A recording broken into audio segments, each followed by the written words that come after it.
사도행전 2장 41절부터 47절까지 이 말씀이 중요하기 때문에 조금 천천히 자세하게 말씀을 드리고 있습니다. 이 초대교회 모습을 정리한 이 말씀에서 오늘날 교회들이 본받아야 될 점들이 몇 가지가 있다 이렇게 말씀드렸고, 지난 한 2주에 걸쳐서 이 교회가 하나님의 말씀을 중심으로 움직이는 교회였다. 말씀을 가르치고 말씀을 배우는 교회였다 하는 사실을 말씀드렸죠.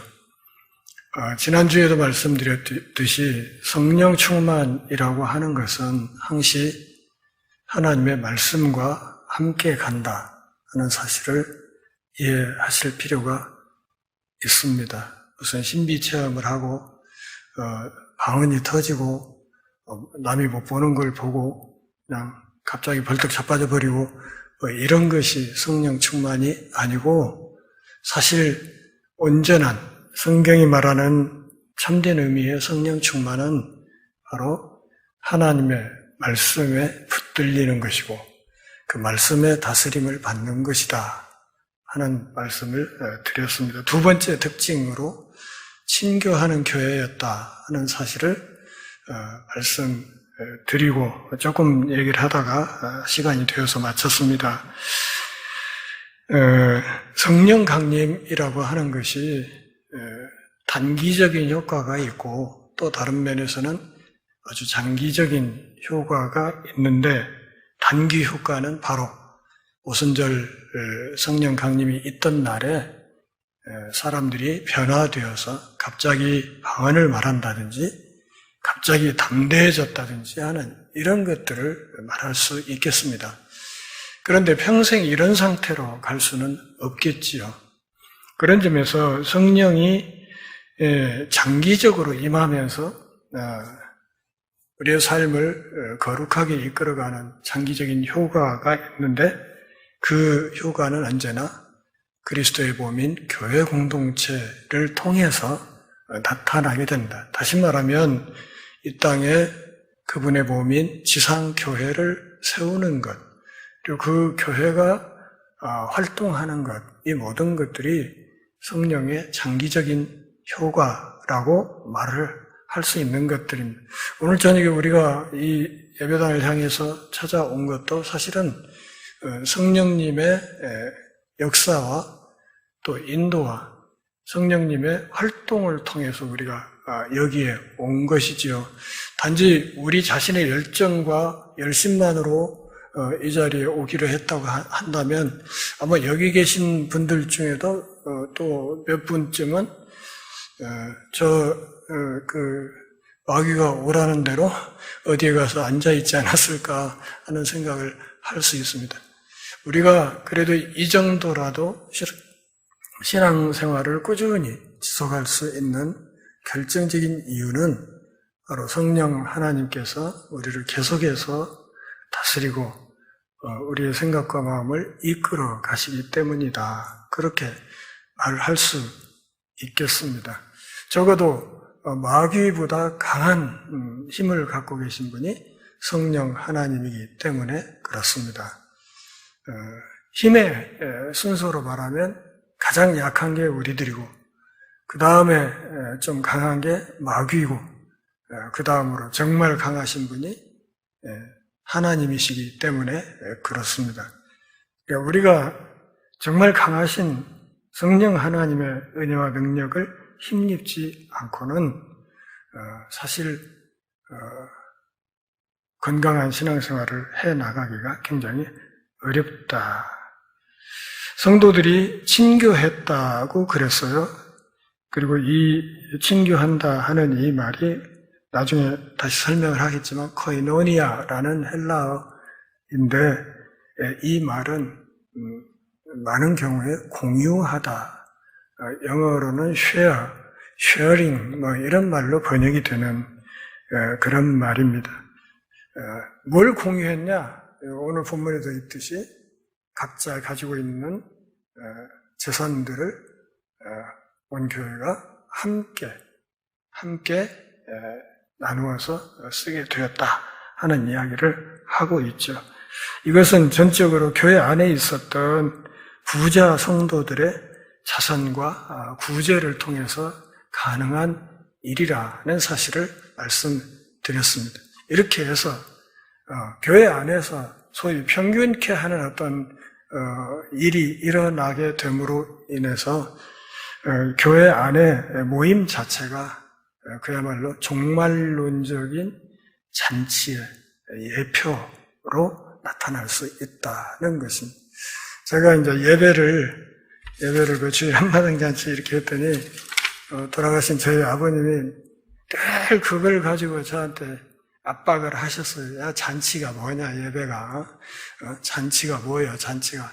꼭 그렇게 해야 쓰겠냐, 꼭 그런 용어를 써야 되냐, 이제 이렇게 말씀을 하셨는데, 저는 성도들이 모여서 하나님 앞에, 하나님의 보좌 앞에서 믿음으로 모여서 예배하는 이것이 장차 우리가 새하늘 새 땅에서 하나님의 보좌 앞에서 하게 될 종말론적인 잔치의 예표라고 늘 생각하고 있습니다.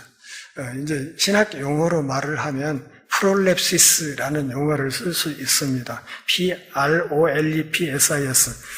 이 프롤랩시스라는 말은 직역하면 가불한다는 뜻이에요. 가불. 이것을 이제 지금 우리가 말하는 이 신학적인 의미로 이렇게 말을 바꾸면 질에 맛본다? 뭐 이런 정도. 미리 끌어당겨다 맛을 본다? 이런 정도로 번역을 할 수 있겠습니다. 그래서, 우리가 잠깐 모여서 예배하는 이 시간도 사실은 종말론적인 잔치의 프롤랩시스라고 말을 할 수 있다는 것이죠.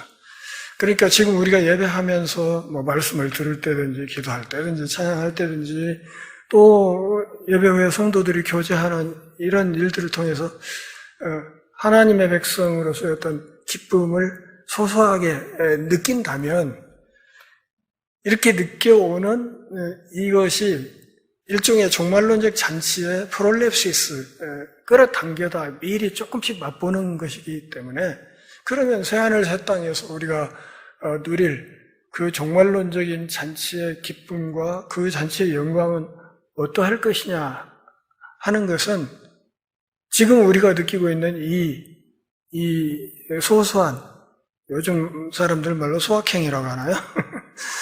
이 소소한 기쁨을 수십억 배로 증폭시킨 상태를 누릴 수 있다. 이렇게 생각하시면 거의 틀림없을 것입니다. 그러니까 그 나라에서 하나님의 보좌 앞에서 그때는 지금 우리가 하나님을 뵙지 못하지만 그때는 얼굴과 얼굴을 맞대고 볼 것이라고 사도 바울이 얘기하지 않습니까? 지금 우리가 부분적으로밖에 모르고 그래서 청동 거울로 보는 것처럼 희미하게 아련하게 이렇게 짐작만 할 뿐이지만 그때는 하나님과 직접 우리가 대면해서 지금이야 뭐 피조물이 하나님 얼굴을 직접 대하면 죽어버리니까요.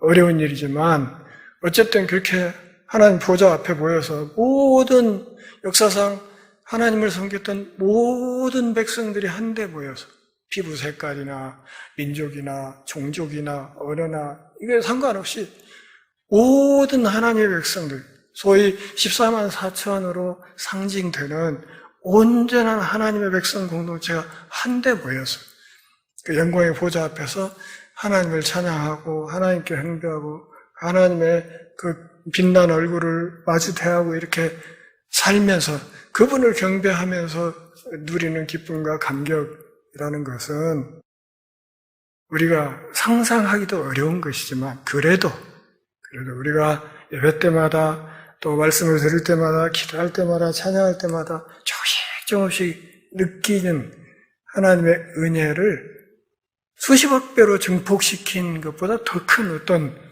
기쁨과 즐거움이 반드시 온다 하는 사실을 하나님의 약속 안에서 우리가 확신하고 살아가야 될 것입니다. 초대교회 성도들은 바로 그런 관점에서 그분들은 하나님의 나라가 이미 임했지만 아직은 완성되지 않았다는 임의와 아직 사이의 어떤 긴장을 신학적으로 이해하지 못한 시대였기 때문에 이분들은 오순절 성령 강림 사건 이후 그 엄청난 신비 체험을 하고 하는 과정에서 그 사람들은 그 예수 그리스도의 재림이 바로 곧 이루어질 것이라고 기대하고 그런 소망 가운데 살았기 때문에 상대적으로 이 세상 것들에 대한 미련이 오늘 우리들보다는 훨씬 적었다 이렇게 봐야 되죠. 그래서 그 모든 것들을 그냥 귀하게 생각하지 않고 다 함께 내놓고 함께 한 교회가 함께 서로 나누면서 살아가는 그런 모습을 보였다. 그래서 이렇게 서로 나누고 주고 받고 하면서 평균케 되는 삶을 함께 누리면서 살아가는 이런 모습을 일컬어서 신학적인 용어로 코이노니아 이렇게 말을 한다 그런 말입니다. 그래서 초대교회는 사도들의 가르침에만 헌신한 것이 아니라 여러 차원의 교제에서도 헌신한 참 아름다운 교회였습니다. 우리 믿음의 선배인 지금 돌아가셨지만 존 스타튼 목사님은 교제라는 이 코이노니아라는 이 낱말이 오순절에 탄생했다 이렇게까지 이야기를 했습니다. 그만큼 오순절 성령 강림 이후에 초대교회 안에 나타났던 이 코이노니아의 이 모습이 굉장히 도드라진 것이었다는 것을 강조하는 말입니다. 좀 과장해서 말하면 오순절에 비로소 이 코이노니아라는 개념이 탄생했다고 말할 수 있을 정도로 초대교회가 이런 점에서 대단히 특별한 그 특징을 가지고 있었다고 보는 것입니다. 기독교인의 교제는 초기 기독교인들을 하나로 묶었던 하나님에 대한 공동 참여를 의미하기 때문입니다. 코이노니아라는 것을 단순히 갖고 있는 것을 나누고 이런 좁은 차원에서만 이야기를 하는 것이 아니라 하나님 나라 또 하나님의 다스림에 뭐 하는 거? 공동 참여하는 거. 공동 참여하는 거. 이것을 코이노니아라고 말을 한단 말이죠. 복음서에도 보면 예수님의 종말론 강화를 하는 본문들 곳곳에 그런 표현이 많이 있어요. 어떤 말이냐면 함께 왕노릇하리라 하는 말이 있지요. 계시록 20장에도 가면 함께 세세토록 함께 왕노릇하리라 하는 표현이 있습니다. 계시록 20장 이후 22장까지 새하늘 새 땅을 그리고 있는 이 말씀에 이 새하늘 새 땅이라는 새로운 새 창조 세상, 새 창조 공동체의 통치 원리가 무엇인가 하면 공동 통치하는 거예요. 원래 이것이 하나님의 꿈이었죠. 그래서 하나님의 형상으로 아담과 하와를 만드신 뒤에 그들에게 문화 명령을 주실 때 뭐라고 했어요? 생육하고 번성해라, 땅에 충만해라, 모든 피조물들을 다스려라 그랬잖아요. 다스려라. 그냥 막 난개발하고 막 착취하고 너희들이 포식자로 살아라 이런 말이 아니라 하나님이 지으신 이 세상을 하나님의 원래 의도에 맞게, 다시 말하면 계시록 20장 이하 22장까지의 그 새 창조 방향에 맞게 이 땅을 잘 가꾸어 가라는 표현이었어요. 잘 가꾸어 가라. 이것을 다스리라라는 표현. 왜냐하면 잘 가꾸어 가는 그 일이 원래 누가 하실 일이에요? 하나님이 하실 일이죠.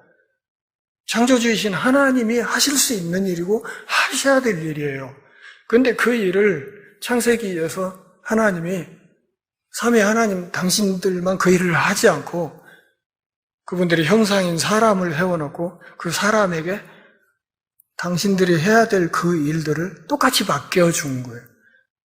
그러니까 피조물인 인간과 하나님이 공동 통치하는 형식을 창세기에서부터 취한 거예요. 그리고 그것이 계시록 끝에 가면 함께 왕노릇한다 하는 개념으로 명확하게 매듭이 지어지지요. 그러니까 하나님이 우주를 경영해 가는 가장 중요한 원리가 무엇인가 하면 따라서 하시죠. 동역이에요. 그래서 제가 복음의 본질이 동역이라고 늘 이야기를 하는 거예요. 왜냐하면 우주 만물을 창조하실 때 하나님의 한 본체 안에 세 위격이 있다고 했잖아요. 그런데 그 세 위격이 우주 만물을 창조하시고 사람을 창조하고 하는 과정에서 어떻게 해요? 동역하셨어요. 그 세 위격의 본질이 뭐냐면 동역한 거예요. 동역. 성부, 성자, 성령이 동역한 거예요. 성부, 성자, 성령이 누가 위냐, 누가 넘버원이고 누가 넘버3냐 이걸 따진 게 아니라 한 본체 안에서 이 세 위격이 철저하게 동역을 한 거예요. 동역. 예수님이 지상에 오셔서 사람의 몸을 입고 오셔서 사역하실 때 뭐 하셨어요? 늘 기도하셨죠. 한적한 곳에 가서 기도. 이걸 놓고 어떤 정신나간 조직신학자는 성자가 하나님, 성부께 머리 숙이고 굴복했다. 이따위로 얘기를 하는데 그러면 삼위일체론에 심각한 구멍이 생겨요. 그렇지 않아요. 그게 아니라 땅에 육신을 입고 와 계신 성자와 하늘 보좌에 계시는 성부 사이에 동역이 기도라는 형태로 나타난 것이란 말이에요. 동역이지, 동역. 영광과 존귀가 똑같은 세 위격 사이에서 누가 위고 누가 아래고 누가 지배하고 누가 한 끗발 아래고 이런 게 아니란 말이에요. 아니. 그래서 하나님의 본체 안에 세 위격이 철저하게 서로를 존중하고 하면서 이렇게 사랑해 가는 그런 모습이 성경에 보인단 말이죠. 그런데 신명기 6장 4, 5절에서 하나님 한 분이라고 명확하게 못을 딱 쳐. 그러면 하나님의 본체는 하나라는 얘기죠. 그런데 예수님이 세례받을 때 하늘 아버지의 음성이 들리고 성령이 그분의 머리 비둘기처럼 임하고 성자는 세례를 받고 있고 하는 모습이라든지 마태복음 28장 18절 이하 20절에서 가서 성부와 성자와 성령의 이름으로 세례를 주라고 한다든지 하는 이 모든 것을 볼 때 한 분 하나님의 본체 안에 이 세 위격이 있구나 하는 사실이 드러나는 것도 사실이란 말이에요. 그래서 이것을 이 세 위격이 한 본체를 이루는 그러니까 3 이퀄 1 이런 수식 아주 신비로운 수식 인간의 산수로는 이해가 안 되는 이런 수식을 설명하기 위해서 신학에서 개발해낸 용어가 소위 삼위일체라는 말이다. 그런 말이죠. 그렇다면 이 삼위일체라는 것은 무엇을 가리키는가? 근본적으로 뭘 말하려고 삼위일체라는 용어를 우리가 만들어냈는가를 잘 생각해 보면 제가 전에 말씀드렸던 것처럼 이 삼위일체 하나님의 개념은 이 삼위일체론의 핵심은 하나님의 본성을 나타내는 것이다. 하나님 본성이 뭐예요? 사랑이죠. 사랑. 그래서 요한일서 4장 8절에서 하나님은 사랑이시라 이렇게 말을 하는 거예요. God is love.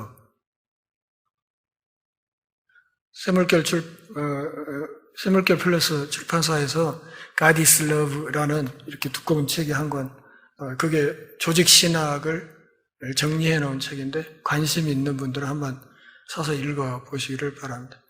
그거 한 권 읽으면 조직신학 쪽은 다른 책 볼 필요가 없을 정도로 번역도 아주 깔끔하게 잘 되어 있고 이해하기 쉽게 잘 설명이 되어 있어요. 한번 사서 보시기를 바랍니다. 그러니까 삼위일체론의 본질이 뭐다? 하나님의 본성을 표현하는 거다. 어떤 분이다? 사랑이시다. 왜 사람을 만들었어요? 당신이 혼자 할 수 있는 일을 왜 사람을 통해서 자꾸 하려고 해요? 사람과 사랑을 나누고 싶은 거예요. 그러니까 당신의 권한을 하나님의 형상인 인간에게 나누어 주시는 이것이 결국은 그분의 사람을 향한 사랑의 표현이고 다스리라 하는 명령을 받은 사람으로부터 사랑의 반응을 기대해서 그렇게 하신 것이다. 그런 말이죠. 근데 첫 인간이 하나님의 그 기대에 부응했습니까? 그러지 못했어요. 그래서 둘째 아담인 예수님이 오셔야 했던 거예요. 그러니까 하나님의 본성이 사랑이고 그분의 형상을 담아서 사람을 만들고 사람에게 당신이 하셔야 될 다스리는 직임을 권한을 이양해 준 것이 그것 또한 하나님의 사랑이고 그렇다면 그 사랑을 받은 사람들이 하나님을 향해서 보여야 될 반응의 핵심이 무엇인가 하면 그분을 사랑하는 것이어야 했다 그런 말이죠. 사랑한다면 그 명령에 순종해야 하는 거죠. 근데 그러지 못한 거예요. 그렇게 해서 오늘날 수많은 인간들이 다 육체의 죽음을 한 번씩은 맛보는 비극을 맛보게 되었다 하는 사실을 알아야 됩니다. 그러니까 우리가 지금 이 자리에 모여서 하나님의 말씀을 조금씩 듣고 조금씩 배우고 또 기도도 하고 찬양도 하고 또 예배 끝난 뒤에 잘 지냈어요? 어쩌고 이렇게 서로 교제도 하고 인사도 하고 이런 것들이 다 종말론적인 장차 그 땅에 그 새하늘 새 땅에서 이루어질 그 종말론적인 잔치를 미리 맛보는 것이다 하는 사실을 알아야 된단 말이죠. 그러니까 성도의 교제 자체가 그 잔치의 일부여야 된다는 뜻이에요.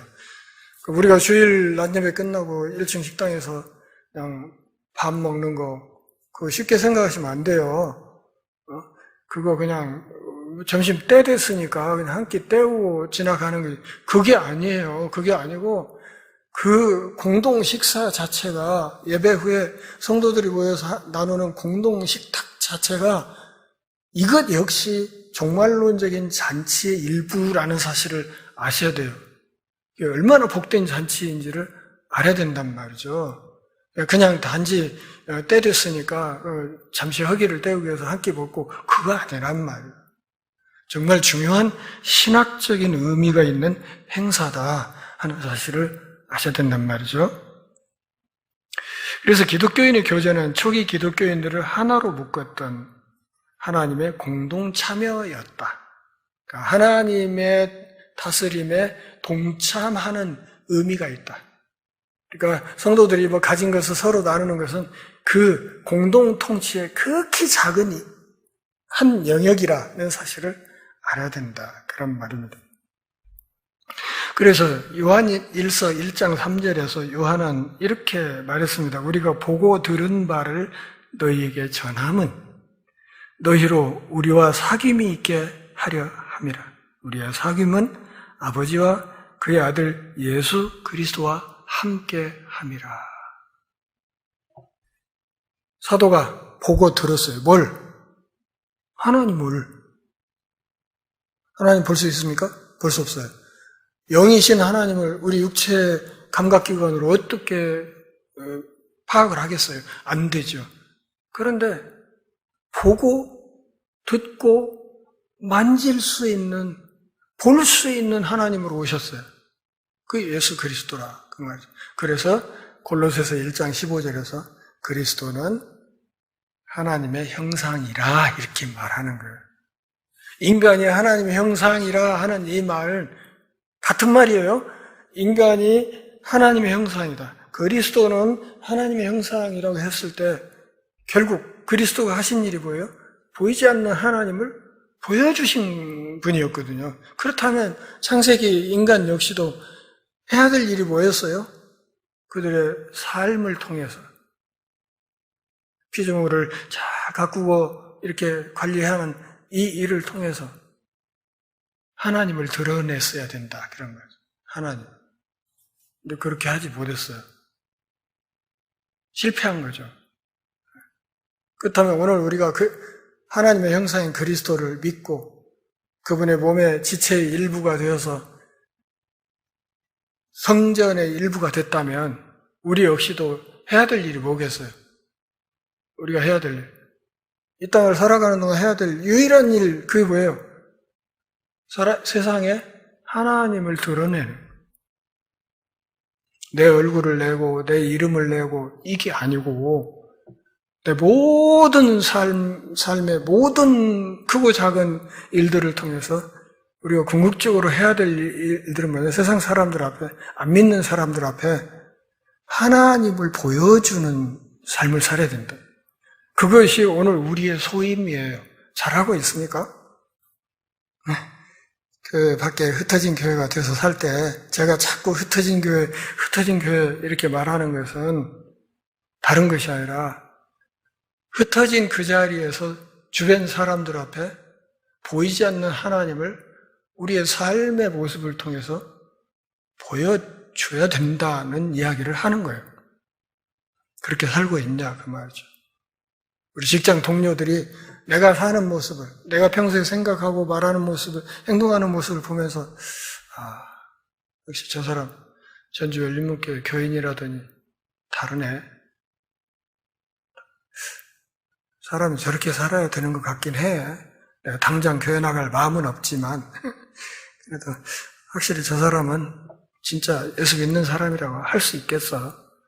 이런 잔잔한 감동을 주는 삶을 살고 있었다면 어느 땐가 가서 그 사람이 삶의 결정적인 어떤 위기를 만났다든지 뭐 어떤 순간에 옛날에 함께 직장 생활했던 전주 열린문교회 교인이었다는 그 아무개를 떠올리면서 그 사람 보니까 역시 신앙 갖는 게 중요하던데 에라 모르겠다. 나도 이참에 예수나 믿어버려야지.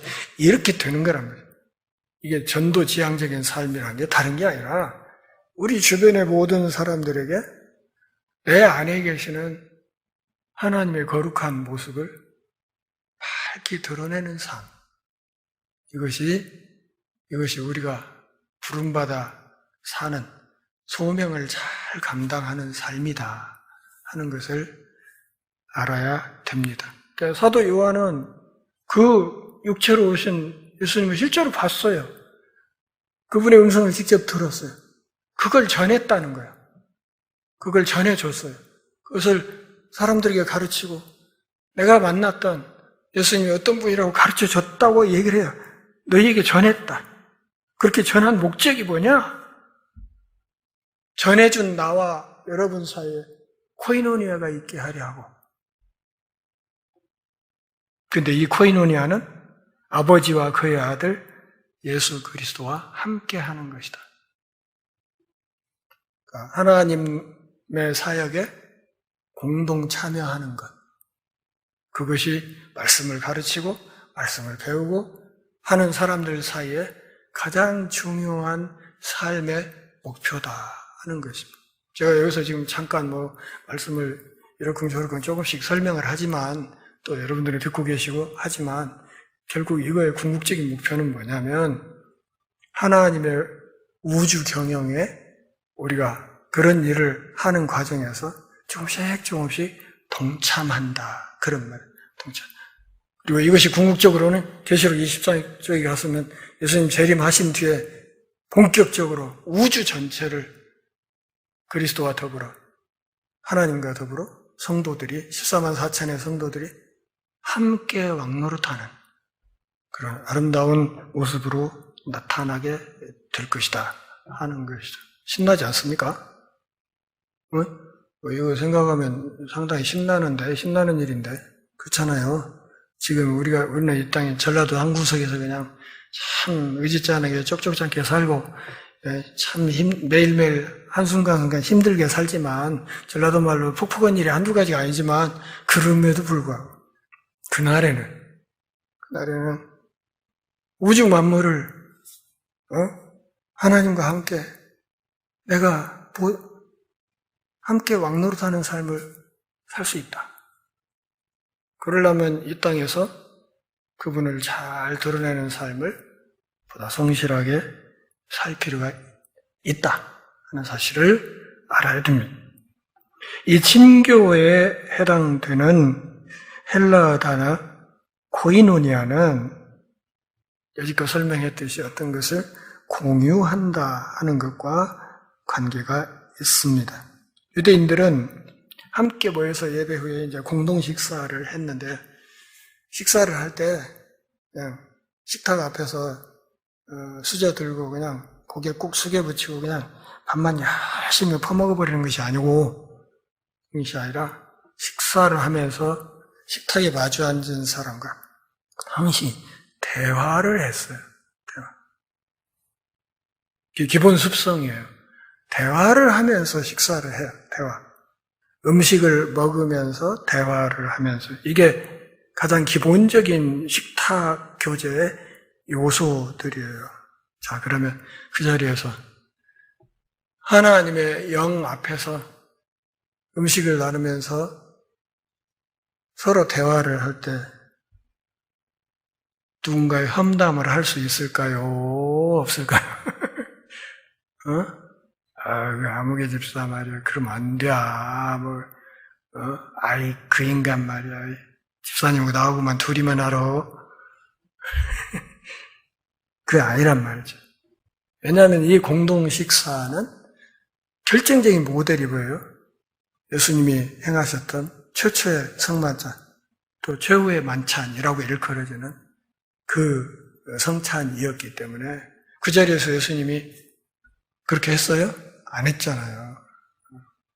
제자들이 발을 씻어주고 피의 의미에 대해서 또 떡의 의미에 대해서 설명을 해주고 앞으로 그렇게 해서 나를 기념하라고 말씀하시고 하면서 십자가를 향해서 갈 준비를 마지막으로 하고 계셨잖아요. 그렇지 않습니까? 그렇기 때문에 이 식당에서 식탁 교제라는 것은 그야말로 이것이 장차 우리가 하늘에서 누릴 영광스러운 그 하늘 잔치의 복사판이 되어야 된다 하는 사실을 알아야 됩니다. 사도시대에 사용된 헬라어 형태는 고전 헬라어는 아니고 코이네라고 하는 일종의 생활 헬라어였습니다. 이것은 친교라는 단어와 같은 어근에서 왔고 그러기에 이 낱말은 공유라는 뜻을 함축합니다. 사도시대의 헬라어는 당시에 보편적인 언어였기 때문에 일반 헬라어였다고 말을 할 수 있습니다. 이 일반 헬라어가 바로 신약 성경이 기록된 언어입니다. 그러니까 성경에 있는 신약 성경을 기록한 헬라어는 코인의 헬라어가 아니고 생활 헬라어가 아니고 지금도 그리스 사람들이 쓰는 언어가 소위 생활 헬라어예요. 성경의 이 언어 문법하고도 상당히 다른 그런 양태 헬라어로 대화들을 하고 그러죠. 교회의 교제는 신자들이 함께 나누는 큰 영적인 실제 때문에 이 공동의 교제다. 그러니까 단순히 성도들이 모여서 함께 식사 나누고 하는 것이 그냥 한 끼 지나가고 배를 채우고 하는 단지 육체의 필요만을 이렇게 해결하는 이런 것이 아니라 그거 자체가 성도들 사이의 영적인 교제, 아울러서 하나님과 그 백성된 우리 사이의 영적인 교제, 그리고 하나님과 우리의 장차 이루어질 우주에 대한 공동 통치, 이런 것들을 포괄적으로 반영하는 대단히 중요한 의미를 갖고 있었다. 그러니까 헬라어 코이노니아라는 말이 단순히 그냥 지갑 털어서 지갑을 함께 갖는 그 정도가 아니라는 말씀을 제가 드리는 거예요. 이것은 우주적인 포괄성을 지니는 굉장히 중요한 영적인 의미가 있다 하는 사실. 다시 말하면 하나님의 통치에 우리가 공동 통치자로서 가입하는 그런 어마어마한 의미가 있는 것이다 하는 사실을 알아야 되고, 그래서 요한은 요한복음 1장 12절에서 곧 있는 사람들에게는 하나님의 자녀가 되는 권세를 주셨다. 이렇게 권세가 뭐예요? 통치권이죠. 통치권. 다스리는 거. 함께 왕노릇하는 거. 이걸 전제하고 쓰는 말을 하나님의 자녀가 되는 권세. 믿음으로 하나님의 자녀가 되었다는 것은 이 땅에서는 우리가 뭐 별로 신앙 고백한 뒤에 뭐 별로 달라지는 것도 없지만 그렇잖아요. 내가 예수님을 구주와 주로 영접했다 해서 갑자기 뭐 머리가 좋아지는 것도 아니고 안 했던 공부를 잘하게 되는 것도 아니고 그렇잖아요. 그럼에도 불구하고 이것이 하나님의 언약 안에서 종말론적으로는 엄청난 의미를 지니는 것이다.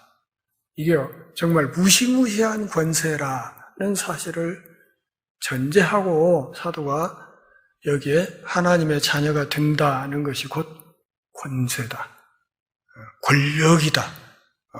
이 권력은 지방 관리의 작은 어떤 통치권이 아니라 그야말로 그 하나님의 우주적인 대권이라고 말을 할 수 있어요.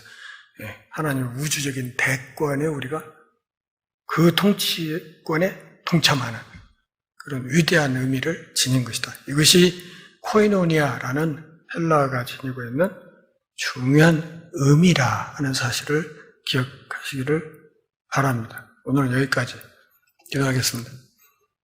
하나님 아버지, 오늘 또 함께 모여서 잠시 하나님의 말씀을 살피며 우리 신앙의 옷깃을 여미는 은혜와 복 주셔서 고맙습니다.